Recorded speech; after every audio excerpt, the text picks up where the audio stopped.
Hey, welcome back, everyone, to the Legends of Sport podcast. I'm your host, Andy Bernstein.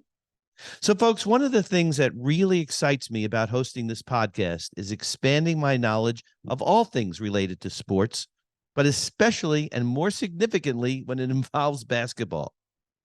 Today's guest came across my radar on the recommendation of my good friend, former podcast guest, and longtime Nike executive, Mark Tomashow. So big thanks to Mark for pointing author and scholar David Hollander to me and to the Legends of Sport podcast. David is an assistant dean and professor at the NYU Tisch Institute for Global Sport. David teaches a very intriguing class called How Basketball Can Save the World and has written a book by the same name. I found this book in David's theory of applying Dr. Naismith's 13 principles of basketball to address and change some of the problems of our society today extremely fascinating. David is a terrific writer, and our conversation on this episode covered many important topics, such as Dr. Naismith's original vision for the sport he invented, race relations, leadership, cooperation, intersection of art and sports, and many, many others. A really fun and thought-provoking discussion with David I know you will also find fascinating. So enjoy this episode with author and scholar David Hollander, and as always, I'll see you on the backside. So, welcome, Professor, author David Hollander to the Legends of Sport podcast. How you doing, man? Man, I am doing really good. Good. Trying to save the world. It's a good feeling. Where to get to that? I gotta thank our mutual friend Mark Tomashow for introducing us. He obviously challenges you to be as good a guest as he was on my podcast. So the gauntlet has been thrown, my friend. I've already lost. Well, we know him that well. David, I got to tell you, this book, it really opened my eyes, and I've been in professional basketball. This is now year 42. Okay, I've been to thousands of games. I grew up in Brooklyn playing street, basketball, playing in the driveway, playing in the schoolyard. Yeah. But until I read your book and really bought into your theory, quite honestly, pretty early, it just blew me away, man. I got to tell you, it's a fantastic book. So incredibly well written. The way you tie in Naismith's 13 principles, 13 rules. And I was, beating my head against the wall because I usually know where to get started in an interview, honestly. um, but and I'm on page 3 of my notes. I think I want to get started with the NBA bubble, and I'm going to tell you why. Because I spent 53 days in the NBA bubble, and you talk about the NBA bubble, and this can get us into your theory, okay, and everything you want to talk about your book. But you talked about the NBA bubble as, quote, the only functioning institution in the United States during a summer of chaos and conflict. Okay, so I'm in the NBA bubble during this crazy ass summer of 2020, and basketball was really all of our savior, right? So how does that relate? Okay, how does basketball become bigger than just a game in your mind? Okay, and I know this is a broad question, but this Well, is the whole treatise of your book. yeah, I mean, so it was interesting to note. So first, that one of the things I tell my students right from the get-go is this is not a course about the NBA. It's a course about the game. Mm-hmm. The professional basketball league, as compared to other professional sports leagues, Mm-hmm. yeah, was interesting to note that in the moment of at least in our lifetime of complete, almost global failure across the Mm-hmm. board, institutional failure, one institution not only was among the first to say, hold on a second, this is a real problem, Yeah. but was able to execute itself. And not only were they able to execute their kind of professional function. There, when other institutions were just failing, nothing seemed to work. Nobody seemed to have the right answer, and everything from international to local healthcare, schools, nothing was working. Mm-hmm. What I found, even above and beyond the fact that the NBA was able to do what they did, was and that I do believe it comes from the fact that they're a basketball-based organization, Mm-hmm.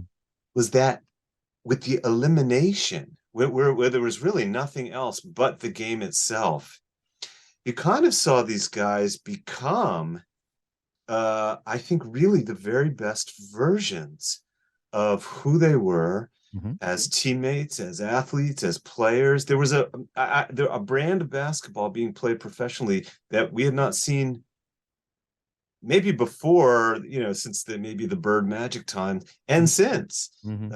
And it was something about just the purity of the game, nothing else but the game, that I was blown away by, and I wish people would remember that. It's so great that you were actually eyewitness there. Yeah. I totally concur with what you say, because people ask me about it all the time. And I say, you know what? The quality of play was as good as I'd ever seen, and they were just locked in on playing, that's all they cared about. And then that goes back to, this is how these guys grew up. They grew up playing ball for the love of the game. Everything else came later, right? So let's go back to Naismith then, right? So Naismith, 1891, right? He invents this game. Can you run us through that? I mean, I read it in the book, but I'd love to hear from you.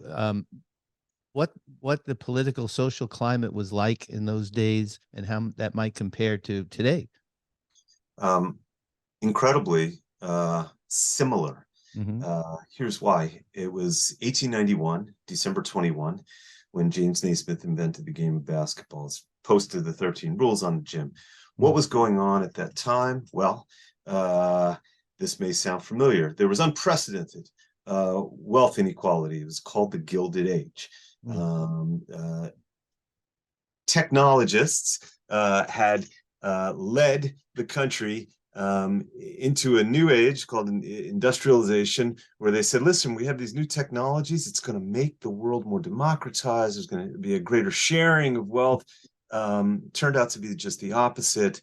There was a shredding of the social fabric, unprecedented immigration, which led to unprecedented resentment of new immigrants, on top of what had already been domestically a conquest of the indigenous people, what domestically had been the backlash of or the kind of reverberation of Reconstruction post-Civil War, which led to the resentment of blacks and Jim Crow laws. I mean, this was a country at a very difficult time, and it was surrounded by a global environment. Tsarist Russia had just pillaged across its weakest in all its villages. It was only a decade out of the Anglo-Zulu Wars in Africa. Western Europe was the Boxer Rebellion, which was a civil war in China, a cultural and ideological civil war, and Western Europe was suffering from all kinds of secret alliances and paranoia, which led to World War I, the first all-consuming global conflagration. Naismith, very particular human being with lived experience, an orphan at the age of 9, in Massachusetts, but from another country. Yes, it was similar to the Anglo kind of majority in the United States, but still, he was an outsider, and perhaps imbued with not only an empathy for those who had suffered, but also an empathy for not being from the place he was from. A intellectual wanderer, someone who graduated divinity school, didn't go to the ministry. So I believe that his game, consciously and unconsciously, was meant as a social institution. It was a way to make people better people. And interesting that 130 years later, as countries have formed and deformed, people have come and gone, ideologies have been proven and disproven, trends have come and gone. This thing has only increased in ubiquity and influence. Mm. Remarkable social invention. Mm. Yeah, you talk about the way he invented the game. I mean, the game is meant to be played in a small area, intimate setting. It stressed cooperation and sharing, chemistry, of course. You talk about positionless, non-judgment, equal opportunity, all of these amazing traits that you're saying in your book, and now that we're talking, that he consciously meant that to happen. Like it was a Yeah, reaction to the times, right? it was. Yeah, And they were innovations. yeah. Games before that were reflective of the times. They were about domination. Mm. I'm stronger than you, or I'm faster than you, and the way I score is I run over you, through you, past you, and it's like a touchdown in rugby, soccer, baseball. You get to the base faster, a strike. Mhm. He elevated the goal. Which required like a different kind of athletic type. He insisted on a small space. He insisted on no running with the ball, which sounds today we take it for granted, but that Mm. was actually a crazy idea, because he knew that if you couldn't run, it would eliminate tackling. Mm. And then it would require the advancement of the ball through sharing, passing. Mhm. Mhm. This was, for a man with high spiritual aspirations, I believe, an an expression of his spiritual dream, Mhm. for the world to be as he wished it was. So let me ask you this: if Dr. Naismith was here, how would he feel about how his game has evolved, and what the game has meant to the Yeah. world in these 130 years? I think he would have mixed feelings. Mm. Here's why. And look, he was a he was a really special person, Mhm. so I don't think he would feel badly, but he would be thrilled with the spectacular performances, the way people have played the game now at this high level. He beyond his wildest dreams. Mhm. He may not be sure about the hyper commercialized aspect of it, and certain institutions having commandeered that and corrupted it down to the youth level. Mhm. He and you say, well, why is that? Wouldn't be so happy about the massive institutions become? Well, he never sought money for this. Mm. This was a gift he gave to the world. There were times when people said, you sure, don't you, isn't this something that belongs to you? Mhm. And he said, you don't get it. Mm. All I wanted was to create something, an exercise, a non-commercialized, coachless Mhm. um, uh, exercise for people to develop socially, Mm. and spiritually. And and so I think he'd be thrilled by how many people love it, how big it's become all over the world. And I think that's what he'd emphasize. I think he'd love to see more people see it, not just for the elite level excitement, but for the personal development. Mm. Yeah, I was really surprised to read that it was embraced by women pretty much, like, from the outset, right? And that of course, minorities, the inner city, that's a rural and an urban game. I mean, you point that out so eloquently. I mean, the whole example about the Philippines just kind of blew me away. That was, I mean, who knew, right? I mean, I've been all over the world with the NBA and I've seen Yeah, it. Um, yeah, but when you're working, you're there and you don't really see it. I mean, I remember, I just got to tell you one story. I remember when we took the Celtics to Madrid in 1988, right? First time an NBA team played in the McDonald's Open, it was called. And we're driving in the team bus to the arena, and it was raining. and every single person is wearing like a bird jersey.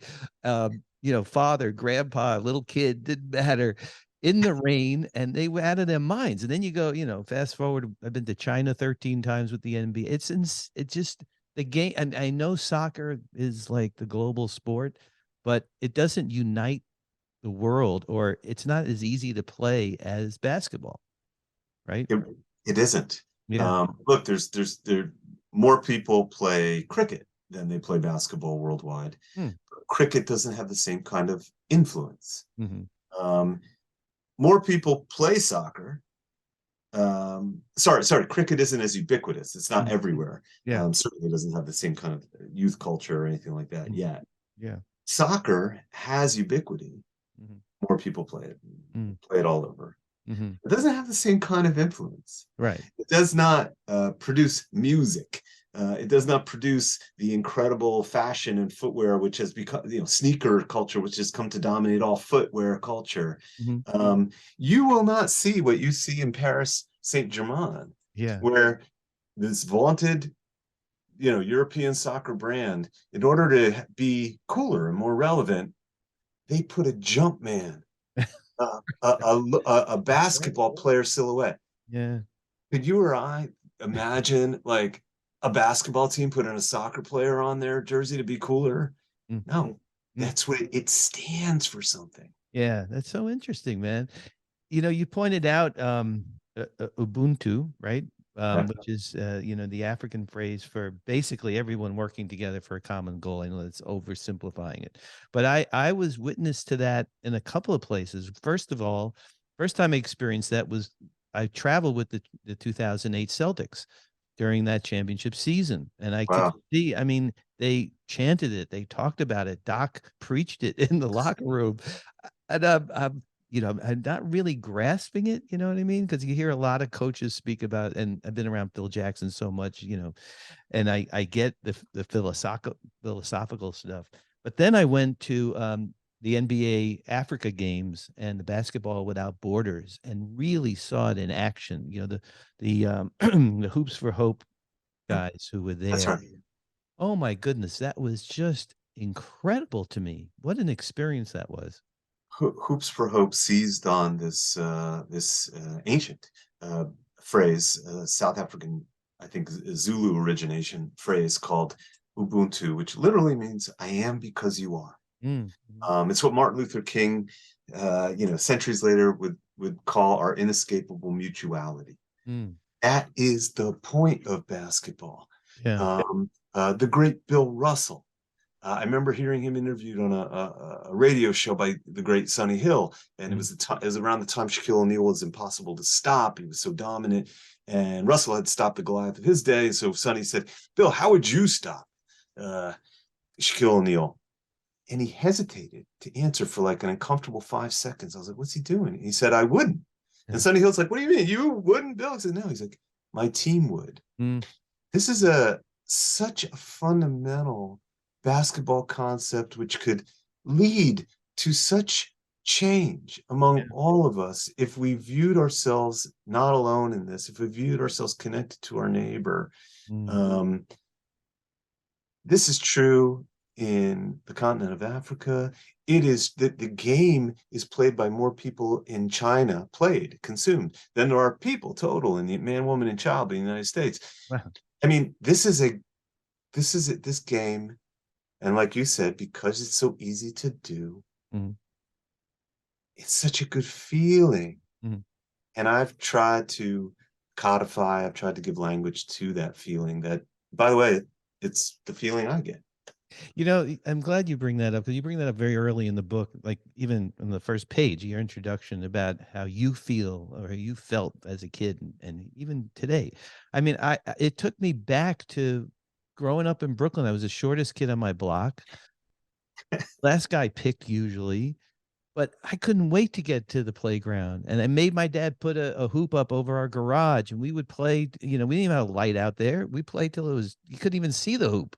Yeah. Yeah. Um, and there was a spiritual part of that where Mm. um it actually didn't ring a bell until I read your book. Honestly, it's just like I remember those days like now, that like it was yesterday. Playing in the winter. We used to play in the winter at the schoolyard and shovel off the court, you know? It's so kind of you to say that. I mean, it Yeah. begins there, right? It Yeah. begins by knowing the thing. Right. Um, uh, I still today go to that court, wherever it is, to speak that language with others, to find that peace, that balance. I actually get quiet when I play basketball. Mm-hmm. I think it's a higher version of myself. Mm-hmm. It's a sanctuary space where the world goes away and I really stabilize and I hear my truth. And I speak to you, I speak to others who feel the same way. They Mm-hmm. go to that space for that same feeling. And it is something about the space. It is something about the ball. It is something about the looking up.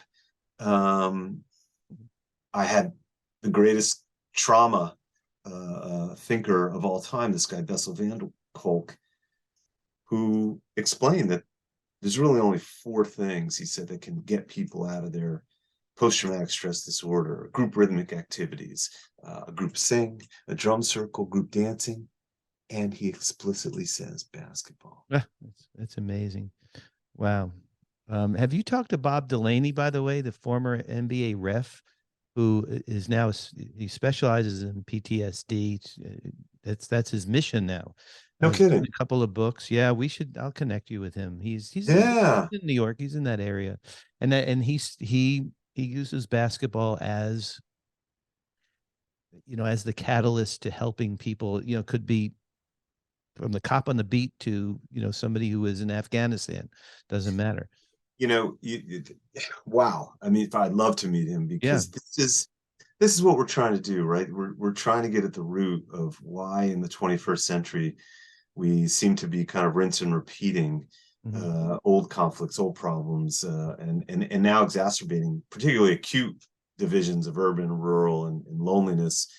And look, all I know is that when the pandemic hit, and they said, here's how we know things are bad. We can't go near each other. Social distance. Right. That is the sign of unhealth. Right. We must, it was a brutal, torturous thing. And the thing that people wouldn't stop doing, they refused to stop doing, even that we didn't know about vaccines yet. You could die. Mm-hmm. They still went to play in public courts, and you had mayors and governors, and this is a global. They were like, stop going to play back. People still wouldn't do it. Yeah, to the point where they were taking the rims off. They were taking the rims down.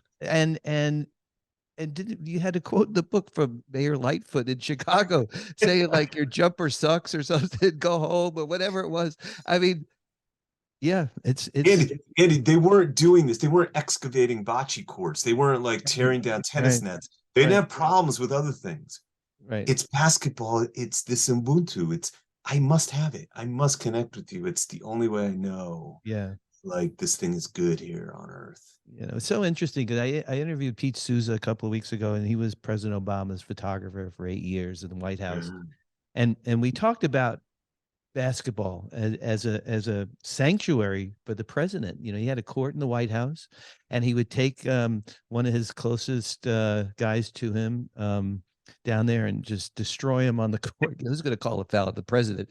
But then it got into the whole conversation about how he just needed to play. Like that was his way to just get away from everything, right? So if you could have been in the room with him and he could have implemented, World Basketball Day, which you had proposed to the UN, right?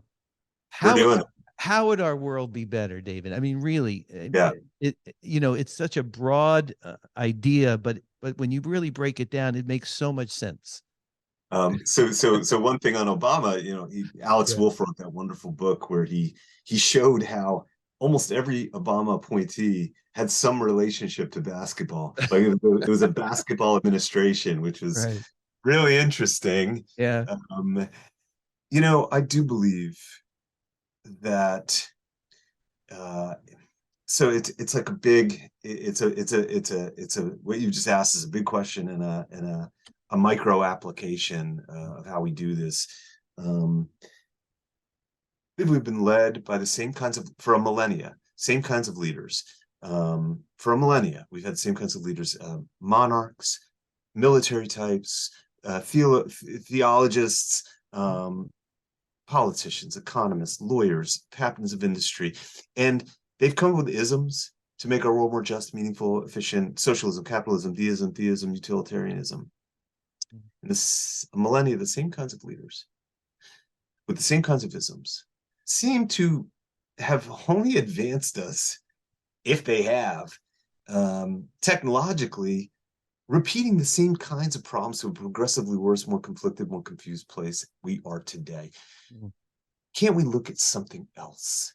That's all I'm saying. I say the word capitalism, in a conversation, some people stop listening. I say the word socialism in a conversation, some people stop listening. Okay, newism, new source of ideas.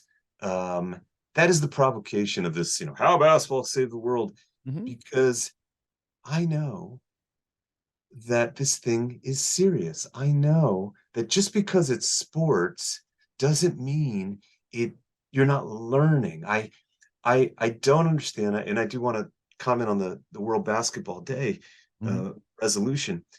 Here's what I don't understand. And I'm a college professor.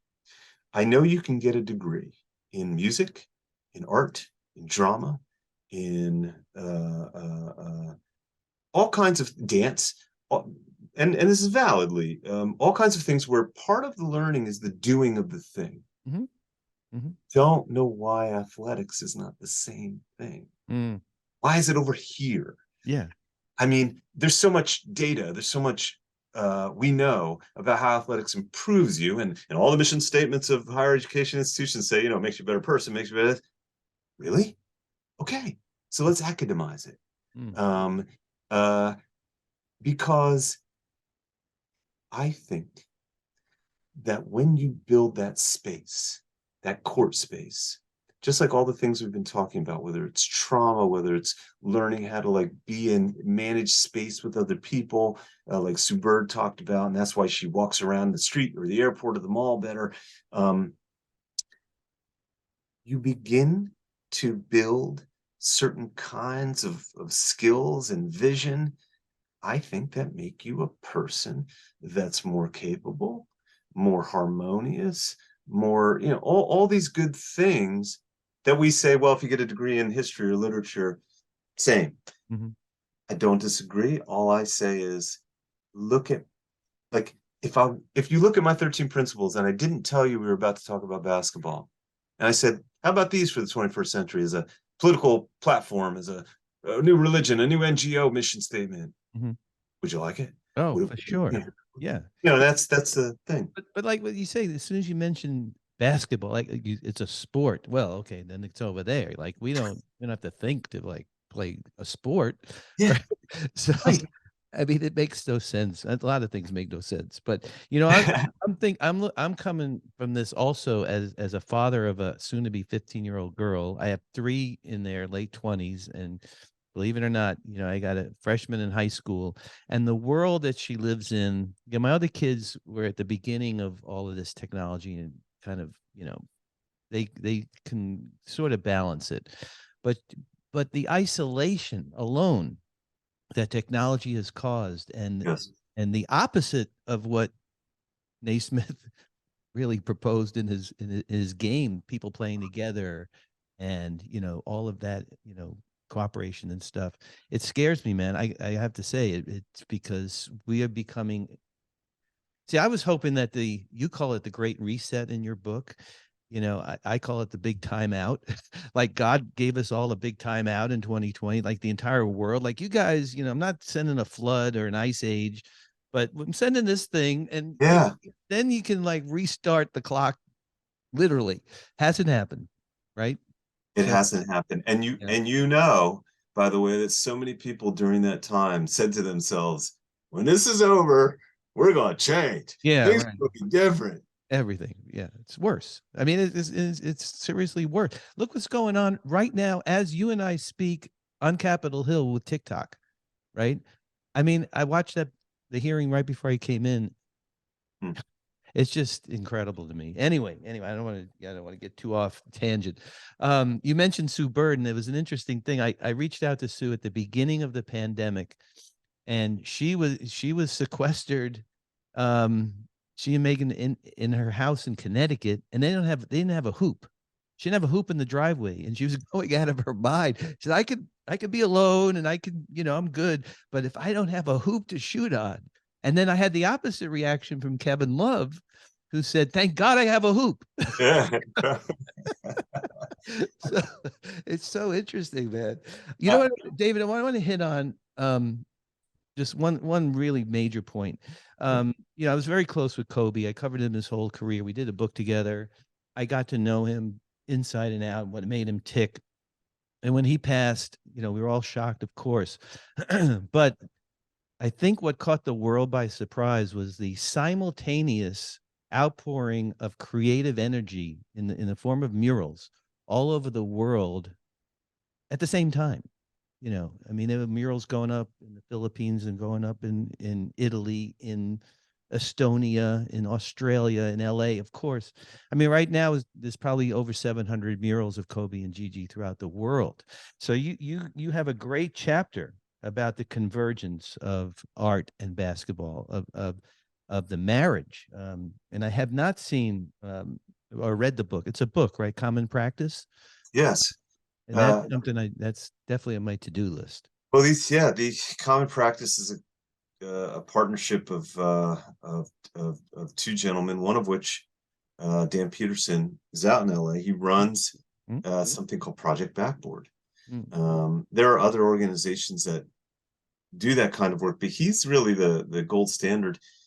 He believes in a scholarly way that there's a powerful relationship between art and the space of a basketball court, and the way it can elevate that space, make it a place where we can all go, yes, to speak the common language of basketball, but also to have a common space that draws us, even if we don't want to play basketball, to this unique kind of center of a community, to feel that energy.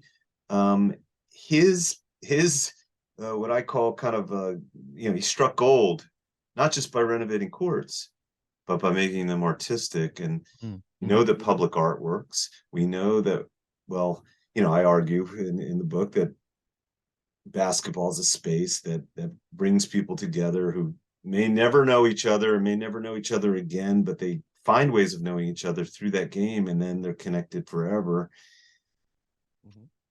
This could be the place where, hey, if I'm from an urban environment and I go to a rural environment, there's not a lot I have in common with those folks.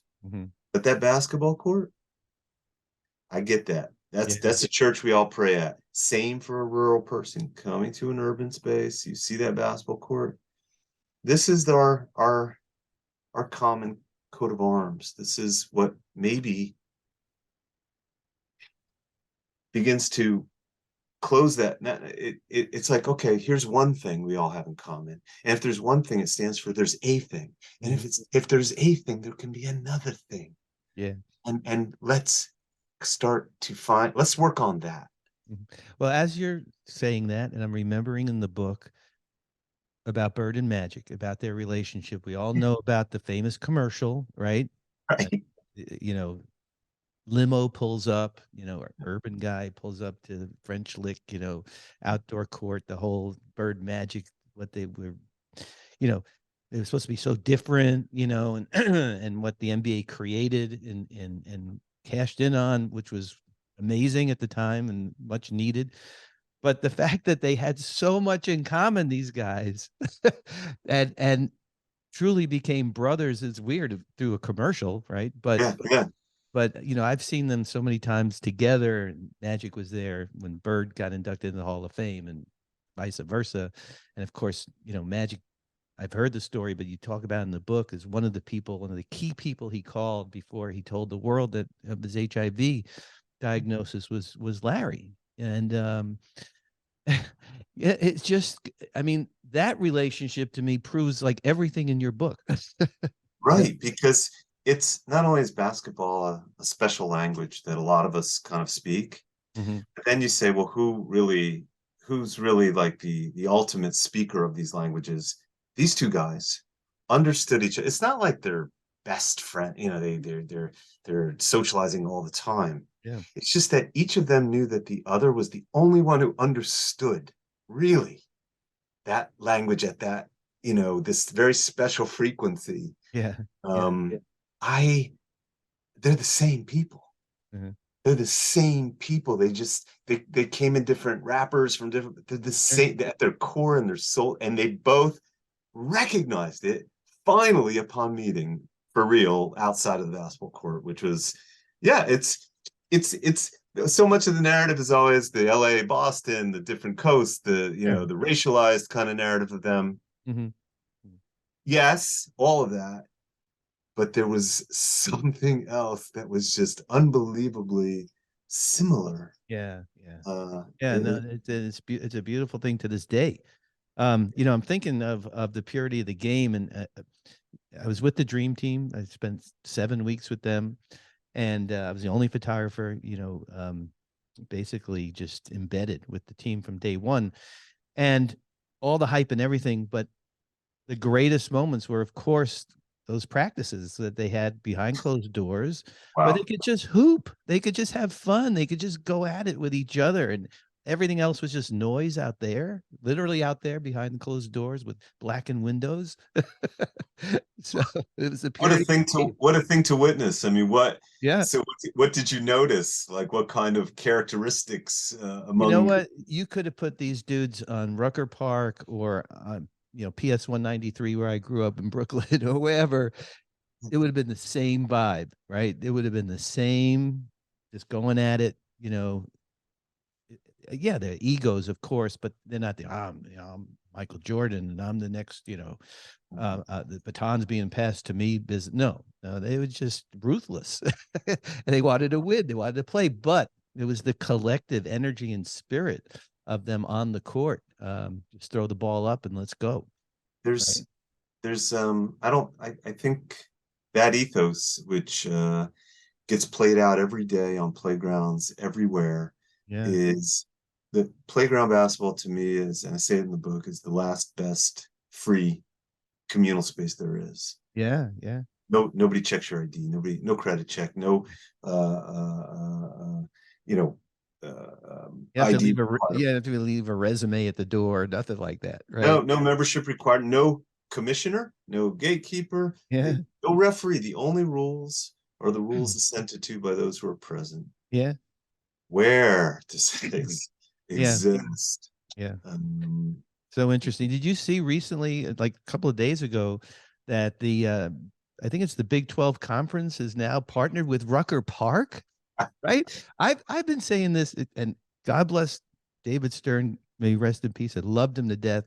And Adam, I've been telling these guys, these commissioners, you got to take the game outside. Somehow you got to bring the outside game inside. I don't know. I don't know if it's a yeah, 3-on-3 where they just pick each other and I right, don't know right, what right. it is, Yeah, but that's Brett Yormark there. He's always kind of pushing the envelope, yeah. but it's true. Like that's it does not surprise me that the most watched and most attended NHL game of all time is the outdoor classic, Yeah. you call it, The one in right? Michigan was like 106,000 people or whatever it was. One at the big house. That's right. Yeah. That's the most attended.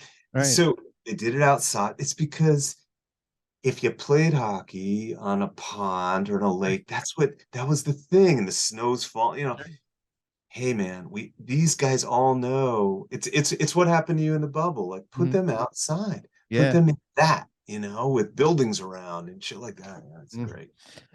Well, listen, David, we could go on and on and on. And I would, at any time, if I'm in New York, I have a daughter actually who's going to go to Mount Sinai Medical School starting this year. So I'll Oh be up well. there, and I still have family back there. I would love for us to get together, and Uh, chat and talk. I have another friend who you might have heard of this professor at Emmanuel University in Philadelphia. His name is Caleb Mezzi.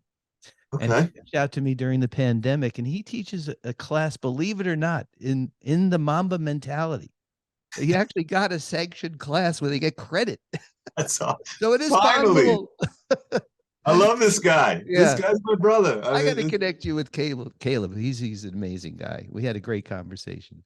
Anyway, but you know, I would love to just come and meet you and even talk to your class or whatever. But you know, because you know, my history goes back. You know, I started when Magic's second year was my rookie year, so I'm still doing it. So this is your podcast called Legends of Sport. You Right. are one of them, by the way. Thank you. You are, you know, that I have known well of you for many years. And when Mark said, "Hey, did you know he's got a pod?" I was like, "What?" So I would look. I'd love to shake your hand in person. I too, by the way, have a daughter, freshman in high school, going on 15. Oh yeah, offline we could talk about all of that stuff because I've already been through the gauntlet with three other ones, the 228s and a 27. Oh man. And you talked about, you know, being a professional dancer, you know, expressing yourself, and she went to the University of Arts in Philly to become a professional dancer, but she never stopped using her head, you know, and that's one of the things I admired about her and still do. And what was great about that school was that it's the only private university in the country where visual and performing arts are together. You know, I mean, big schools like NYU and of course the UCs and blah blah blah. But she was able to work with photographers and people, you know, people designing buildings and architecture and all kinds of, you know, so she could really understand her craft and her skill from another point of view. Right. Sounds positionlessness to me. That's it. Positionless. Let's end on that because that's a whole other conversation, which I would love to get into with you down the road. But David, thanks so much. You did give Mark a run for his money, man. I got to tell you, you know, Hey! love Mark, but you know, the thing with Mark is he knows where all the bodies are buried in Beaverton. So that's, you know, the greatest storyteller of all time. He really is. Maybe sometime three of us will have a meal together, and maybe you and I can get a word in edgewise. That would be great. Anyway, so great to meet you, David. We're gonna pump the book. We're gonna social media it to death. You know, Thank you, sir. You did great, man. So thanks so much for taking the time. Appreciate it, Andy. Great to connect with you, to see you face to face. You too. Thanks, David. Take care, man. Be well. Well, folks, this is one of those conversations I wish we could have continued on and on. So hopefully I will have the chance to meet up with David Hollander sometime soon in person. For me, having been around and inside the sport of basketball for over 40 years, I found his theory very fascinating and very plausible. I hope you enjoyed our discussion as much as I did. I strongly recommend his book, How Basketball Can Save the World. And if you're lucky enough to attend NYU, try to go sign up for his class. Thanks again to Mark Thomas Show for introducing us to David. A big thanks, as usual, to my producer, Eugenia Chow, our head researcher, Kaya, editors, Sean and Megan, and our social media manager, Michael. Remember, everyone, you can find us on the iHeart app and online, as well as Apple and Spotify and your favorite podcast platform. Keep following us on Instagram at Legends of Sport, our Twitter at Legends_of Sport, our website, legendsofsport.net, and our YouTube and TikTok channels, Legends of Sport. My photography can be found on Instagram and Twitter at ADB Photo Inc. Just a reminder, everyone, about my upcoming masterclass workshop, Beyond the Lens. It's 12 weeks of wisdom, business, and life experience from me and some very special guests. Please sign up soon at beyondthelens.live. Thanks, everyone, for continuing to support the Legends of Sport podcast. Remember to rate and review and, of course, tell all your friends. We'll be back next week with another great guest and another great episode. Until then, stay safe and stay well.